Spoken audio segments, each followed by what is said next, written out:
మణిమాల, నువ్వు రేట్ల గురించి ఆలోచించుకో. బోల్డ్ అంత క్యాష్ ఉంది, రెచ్చిపో. నువ్వు డబ్బులు ఖర్చు పెట్టావని తెలిస్తే నాన్నగారు పెద్ద పనిష్మెంట్ ఇస్తారు నాకు. వేరే అమ్మాయి గురించి ఖర్చు పెడితే తిడతారు. ఖర్చు పెట్టింది నీకోసమే కదా. ఇంకేంటి ఆలోచిస్తున్నావు? సెలెక్ట్ చేసుకో.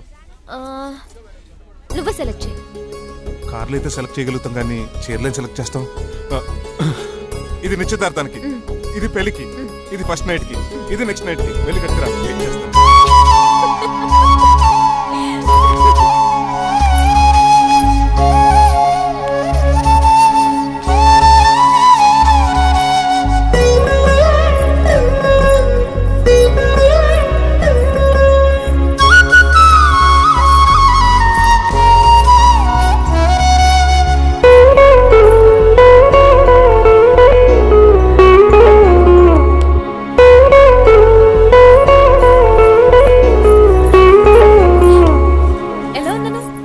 షోరూమ్ నుంచి వచ్చిన స్పోర్ట్స్ కార్ లా ఉన్నావు.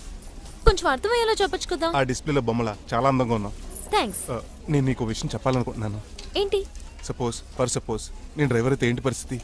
ఏంటి జోకా? జోక్ కాదు, నిజంగానే అడుగుతున్నాను. నేను డ్రైవర్ అయితే? ఛాన్సే లేదు కదా. అయినా నువ్వు అడుగుతున్నావు కాబట్టి చెప్తున్నాను. నువ్వు డ్రైవర్ అయినా క్లీనర్ అయినా అసలేం కాకపోయినా సరే నువ్వు నాకు కావాలి. Because I love you. ఏంటి మీ విషయం ఇంకా రావట్లేదు? దాన్ని చూడాలని అంత కంగారుగా ఉందా? చిచి, అదేం లేదు. ఇప్పటికే 2 కాఫీలు తాగాం. 3వ కాఫీ తాగి ఓపిక లేదు. ఏసీ పని చేయట్లేదు. ఓకేనా? బిల్ తగ్గించిస్తానులే. అదిగో మాటల్లోనే వచ్చేసింది. హాయ్ మణి. హాయ్. మా కజిన్ ఉషాన్ చెప్పానే ఇదే. హాయ్ బావా. కొంచెం ఫాస్ట్లే, పెయింటింగ్స్ మాత్రం స్లోగా వేస్తుంటుంది. Of course. ఎలా ఉన్నాడు మీ బావ? అల్లరి నరేష్ కంటే అందంగా ఉన్నాడు. ఇంతకీ పెద్దన్నలో ఉన్నారే? నా పెళ్లి హడావుల్లో ఉన్నాడే. వాట్? నీకు పెళ్ళా? ఎవరితోనే? చిట్టిరాజుతో. వాడుతోనా? అవునే. ఆయన గారు మీ పెద్దనాన్నని 2 సార్లు కాపాడాడంట. నేను ఒక్కసారి పెళ్లి చేసుకోవాలంట. చిట్టిరాజ్ అంటే మీ కంపెనీ లీగల్ అడ్వైజర్ కదా? అవును, మోస్ట్ ఎక్స్పీరియన్స్డ్ చీటర్. వాడి వల్లే ఒకే ఫ్యామిలీగా ఉండే మేము 2 ఫ్యామిలీల కింద విడిపోయాం. ఏం చేశాడో ఏమో తెలియదు కానీ మా పెద్దనాన్న కంప్లీట్ గా వాడికి సరెండర్ అయిపోయాడు. కన్నింగ్నెస్ కి కేర్ ఆఫ్ అడ్రస్. ఆ స్టూపిడ్ ని నేను పెళ్లి చేసుకోవాలంట. అలాంటి సిచువేషన్ వస్తే ఆ మండపంలోనే నేను సూసైడ్ చేసుకుంటాను. అయ్యో, అంత పని చేయకు. నీకు నేను ఉన్నాను కదా. వద్దులే బావా, మా అక్క అన్యాయమైపోద్ది పాపం. ఓ సంబరపడిపోకు. నేను పెళ్లి చేసుకుంటాను అంటలేదు. ఆ చిట్రాజ్ దగ్గర సేవ్ చేస్తాను. ఆ హెల్ప్ చేసి పెట్టి బావా. నీకే పెయింట్ కావాలంటే ఆ పెయింట్ వేసి పెడతాను. నాకేం వద్దు కానీ నా జీప్ కి కలర్ పోయింది. చీదీనే అమ్మా, ఒక్క కనెక్షన్ కలవట్లేదు. ఏం సెల్ ఫోన్ లో ఏం తాగుడు మానేశాను రాఘబాబు. సిగ్నల్ చచ్చిపోయిన మా పట్టాలు తాగుతున్నాను నేను. ఎక్స్క్యూజ్ మీ బాస్, మనకున్న అన్ని కనెక్షన్స్ లో ఏ కనెక్షన్ బెటర్ అంటారు? Illegal connection. ఎంత సడన్ గా బార్కు తీసుకొచ్చి పార్టీస్తున్నాడు. డబ్బులు ఉన్నాయని? నా దగ్గర డబ్బులుంటే బార్కు రాని తెలుసా? ఏ, మా ఇంట్లోనే బార్ ఉంటుంది. నా రూమ్ లో కూడా ఉంది. అయినా ఈ బార్కి ఎంత తీసుకొచ్చాను తెలుసా? నీతో మనసిప్పి మాట్లాడదామని. నేను ఎక్కువ అయితే బట్టలు ఇప్పి మాట్లాడతాను. అదేదో తొందరగా చెప్పి. అవునరా, నువ్వు ఎంత డబ్బు ఎలా సంపాదించావు? మోసం చేసి. ఎవరిని? నీలకంఠాన్ని, రాజారావుని. మొదట్లో వాళ్ళ కంపెనీలో లీగల్ అడ్వైజర్ గా జాయిన్ అయ్యారు. జీతం సరిపోయేది కాదు. కమిషన్లు కొట్టేద్దామంటే ఆ రాజారావు గడు వాడి కుక్కగానే ఎక్కువ అబ్జర్వ్ చేసేవాడు. అందుకే వాడి కుక్కనే ఉపయోగించి రామలక్ష్మణ్ లాంటి అన్నదమ్ముల్ని రిలయన్స్ బ్రదర్స్ లో ఎడగొట్టేశారు.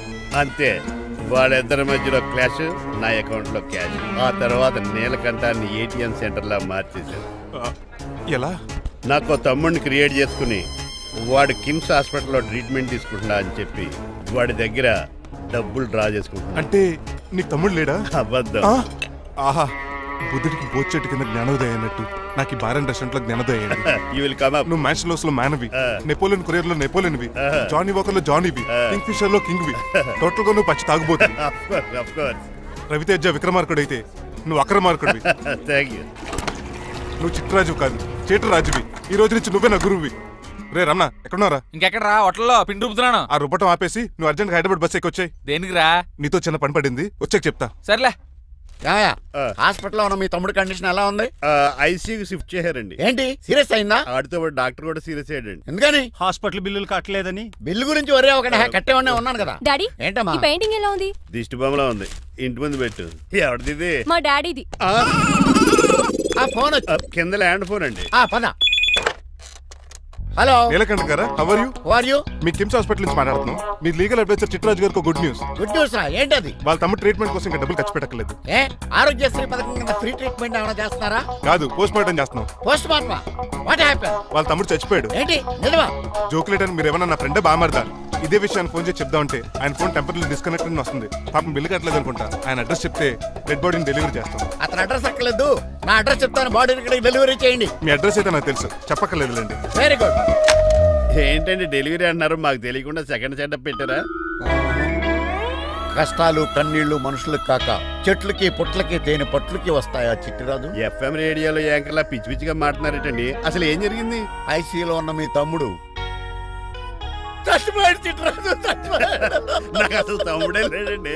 నేను అంటున్నది అదే, ఇంకా మీ తమ్ముడు లేడు. తమ్ముడు ఏ ఎదవండి మీకు అలా చెప్పింది? కిమ్స్ హాస్పిటల్లో కాంపౌండర్ అనుకుంటా, మీ ఎదురుగానే కదా ఫోన్ చేశాడు. డాక్టర్ గారు అర్జెంట్ గా హాస్పిటల్కి వెళ్దాం పదండి. వద్దు, ఈ టైంలో నువ్వు అక్కడికి వెళ్తే ఏకహత్యానికైనా పాల్పడవచ్చు.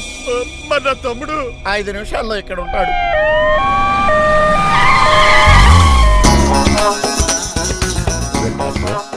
ఎవడు వీడు? మీ తమ్ముడు కాదు కదా? భయంకరమైన షాక్ తోటి తమ్ముడు అని మర్చిపోయి కన్నీళ్లే రావట్లేదు. సారీ రా చిట్రాజు, మీ తమ్ముడు పోయాడు నాకు ఇప్పుడే తెలిసింది. నాకు ఇప్పుడే తెలిసింది. బాధపడకరా. బాధ కాదురా, భయం ఎక్కువ చేస్తుంది. బాడీ ఎక్కువసేపు ఉంటే డీకంపోజ్ చేసి స్మెల్ వచ్చేస్తుంది. తొందరగా తగలెట్టేద్దాం, పదండి పదండి. ఆగండి, నాకు ఒక 5 నిమిషాలు టైం ఇస్తే ఇతను మళ్ళీ బతికేస్తాను. It is impossible. Medical sciences ప్రకారం అలా జరగటానికి లేదు. జరుగుతుంది. జరగదు. నువ్వు అనవసరంగా బాధపడదు. ఏమోటావు? లేదురా, మీ తమ్ముడు నేను బతికేస్తాను. ఎలా అంటారేంటి సార్? ఎన్ని సినిమాలు చూడలేదు? మొన్న మధ్యలో వచ్చి శివాజీ సినిమాలో రజనీకాంత్ చచ్చిపోతే రఘువరన్ తన గుండె మీద దెబ్బ బాధ రజనీని బతికించలేదా? కరెక్టే, కానీ ఆ రజనీకాంత్ కాదు, నువ్వు రఘువర్ను కాదు. ఎలా బతుకుతారా యాదవా?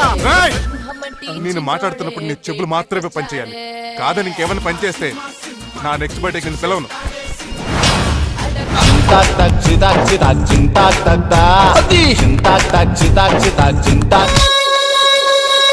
మిరకిల్, అద్భుతం.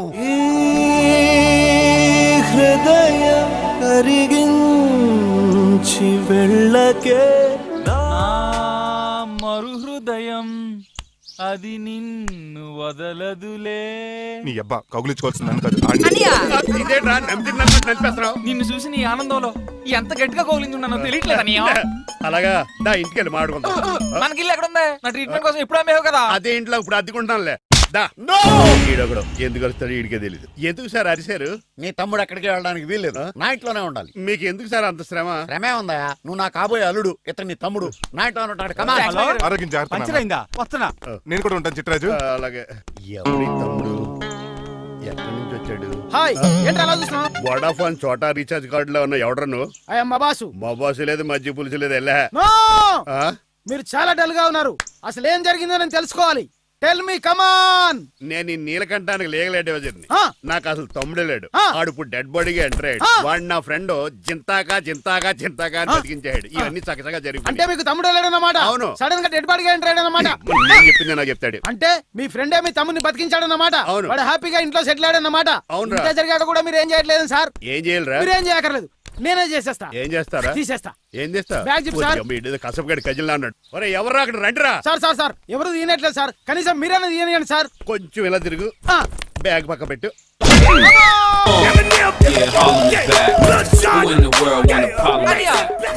ఎవడ్రా నీకు అన్నయ్య? సొంత తమ్ముడిని అట్టుకుని బోన్లో ముద్దాయిని అడిగినట్టు ఏంటని ఆ క్వశ్చన్స్? నేను నీకు అన్నయ్యనా? ఎవడ్రా నువ్వు? ఎక్కడి నుంచి వచ్చావు? ఏంటి కేకలు? ఏమైంది? చూడండి మాయగారు, మా అన్నయ్య ఇడికి తమ్ముడు లేడంట. నేను అసలు ఇటు తమ్ముడే కాదంట. చంటోడినట్టుకుని ఏంటి మాటలు? అంటేనండి ఈడు బతుకున్నాడనే నిజాన్ని జీర్ణించుకోలేకపోతున్నాను. జీర్ణించుకోవా, ఉన్నాడు కదా. అంతేకాదు మాయగారు, చాలా స్టోరీస్ చెప్పాలి. ఏంటో? డాడీ డాడీ, మీ టేబుల్ మీద మోడర్న్ పెయింటింగ్ పెట్టాను, కనిపించట్లేదేమి? అది పెయింటింగ్. పేపర్ మీద కాఫీ చుక్కలు పడ్డాయనుకుని చింపి అసలు పారేసాను. వాట్ షిట్, మళ్ళీ ఆ పెయింటింగ్ వేయాలంటే 1 డే కష్టపడాలి తెలుసా? ఎందుకు? పేపర్ మీద మళ్ళీ కాఫీ వలపోతే సరిపోతుంది కదా. Shut up. Who is this guy? Chitraj తమ్ముడు అమ్మా. యాక్చువల్ గా చెప్పాలంటే గంట క్రితం ఇతను శవం. అంటే ఇప్పుడు భూతమా? నో మనిషే, ఇప్పుడు బతికాడు. ఎలా డాడీ? చిట్రాజ్ ఫ్రెండ్ ఒకడు జంతా కుత్తక తక్క జంతా కుత్త అని అతను గుండెల మీద బాధేసి బతికించాడు. It's funny. ఫన్నీ కాదు, సున్నీ కాదు, నా ఫేట్ అలా ఏడ్చింది. ఇంతకు ముందు మీరు ఏం చేసేవారు? చిన్నపిల్లలు దుబాయ్ అమ్ముకునేవాడు. అనియా, ఏం చేయలేదండి. అప్పుడు నేను చచ్చిపోయాను కదా. ఐ మీన్ మీరు చావడానికి ముందు. పెయింట్లు వేసి ఉండండి. దేనికిరా? తలుపులుగా కిటికీలుగా? ఏంటనియా తెలియనట్టు అలా అడుగుతున్నావు? నేను గొప్ప చిత్రకారుని కదా. ఒకసారి గవర్నర్ చేతి మీద కప్పు కూడా తీసుకున్నానా? గుర్తులేదు? గుర్తుంది. కప్పులు గడిగే ఫేస్. ఇంతకీ మీ పేరు? పేరండి పేరు జూనియర్ పికాసో. ఇది బ్రష్ నేమ్ ఆగారు. బ్రష్ నేమ్ అంటే ఏ క్లోజప్ కాల్గట్ట అని ఉంటది. ఇదేట్రా? ఆర్టిస్టులు బ్రష్ నేమ్లు అలాగే ఉంటాయనియా. ఏమండి పికాసో గారు, నెక్స్ట్ వీక్ నాకు పెయింటింగ్ కాంపిటీషన్ ఉంది. మీరు కొన్ని పెయింటింగ్స్ వేసిస్తారా? పెయింటింగ్ లా? నాకు కొంచెం టైం ఇస్తే పోటీలు కొనుక్కొచ్చేదేట్రా? పెయింటింగ్ వేయాలంటే చిత్రశుద్ధి కావాలి కదా, అందుకే టైం అడిగాను. మీరేం వర్రీ అవ్వద్దు, ఎల్లుండి లోపు మీ పెయింటింగ్లు అన్ని వేసి ఇచ్చేస్తాను. Thank you so much. పదా చిట్రాజు ఆఫీస్కి వెళ్దాం. ఇల్లు జాగ్రత్త రే. అలాగే ఏం చేస్తాడా?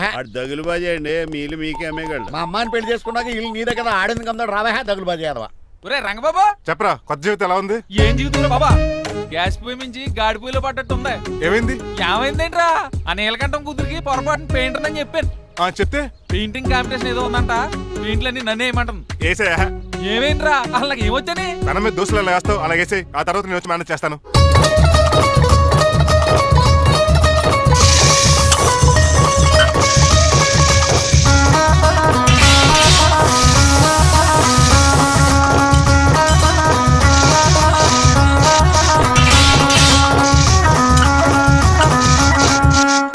ఏంటి రంగబాబు ఎలా వచ్చావు? ఒకసారి మీ తమ్ముడిని చూసిపోదామని. ఎలా ఉన్నాడు?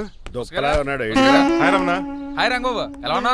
ఏంటండి పికాసో గారు, ఎందుకు పిలిచారు? పికాసోనా? పికాసో బ్రష్ నేమట. డికాషన్ కలర్లో ఉంటాడు ఎదవా. నువ్వు ఉండనియా, పెయింట్లు రెడీ. ఏదో పెసరట్లు రెడీ అయినట్టు చెప్పాడు. ముచ్చు బంగారే అంటించాడు. ఏంట్రా జిడ్జిడ్గా ఉందా?